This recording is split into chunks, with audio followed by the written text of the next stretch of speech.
Hello out there, you beautiful people. Today we mow a retention pond. You see this retention pond over there?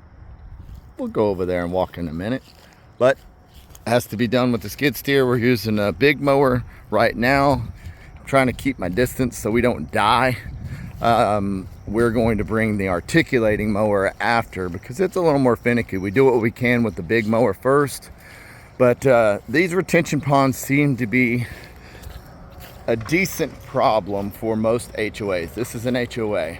Most of your landscape companies, they do not do that. They'll mow this top area, you can see, but they don't mow the bottom areas. And they can't take care of the cattails, so we do what we can down to the water line. I'll show you all the other area in just a minute.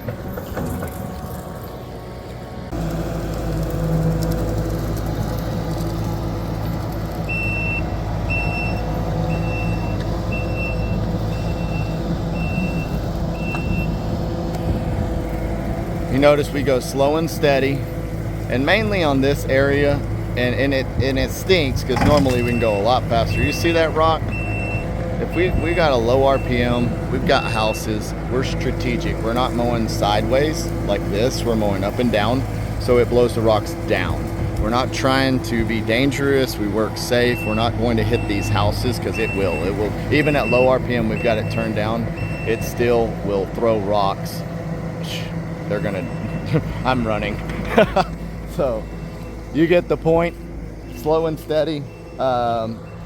The articulating mower, it spins a little bit faster, but it has less inertia, if that makes sense. The flywheel on this one is about 600 pounds. I think with the blades, it's about 700 pounds of inertia, probably spinning at low RPM at, let's say, I don't know, 800 to 1,000. But the difference is when it hits something, it does not slow down. So the articulating mower has a little more reach. It's just really finicky. So not to get too technical with you, on the pond banks and stuff that's a little more manageable without all the rocks and the dips and the dives, with that articulating mower that reaches out, when we go over a 4 or 5 inch slope, that thing is so far, the fulcrum points in the front of the skid steer, so it's really hard to float that thing, and you end up, gouging, doing a bunch of gouging on the pond banks, and you really don't want that. I mean, you're scalping it, and that's just room for more erosion. So all these things you don't think about when you're like, hey, we just need this mowed. It is time consuming to mow this pond, and I'll show you the other side in a minute.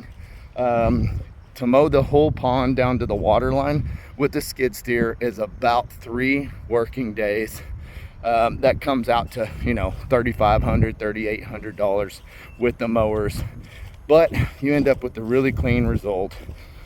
Look, this is the end result, and this is compared to this. And I'll walk over, and I hate the long videos. I'm not an editor, so you get it raw. So this is the untouched section. In the beginning, they sent people to weed eat. So they did this section, and it was so tall, like this. You can tell with their line. It took them 2 guys 1 full day to get this weed eated like this. And that's when they called me, and they're like, we need to call in the big guns. But that other side looked just like this. Okay, we did that on this side in about an hour. I think we did this pond bank in about an hour. It wasn't too much of a jungle, so it wasn't bad. Now I'm gonna walk you over to this section. Get my steps in today. So this is the terrain we're dealing with. What's great is it's shell rock, so that's the perfect spot for them to make a retention pond. We hit a little section here as a test this morning, but we are going to be clearing everything, this jungle right here, all the way to the water line. And that's what I try to preach. And if you're watching this for data, for yourself to get a bid, that's what I like to do here, is be transparent. I like to let you know what our capabilities are, and hopefully our capabilities can match up to your expectations. Sometimes they don't until you're educated. These videos you watch on your own time. I do it for this specific reason. It's communication. So you see that size of that tree? We were able to mulch that, but once we got that, we were hoping to get these other trees, but we just can't reach them because that's the water line. The water line's right here. We can only reach so far, and there's other ways that you can do this. Anything's possible, but at this point you're only responsible for the water line. You can't do anything about this. Usually the fire marshal is good as long as it's green. It's kind of the rule. You never know who you're going to get, but in my experience, as long as it's green, they're okay with leaving it because they understand you can't reach it.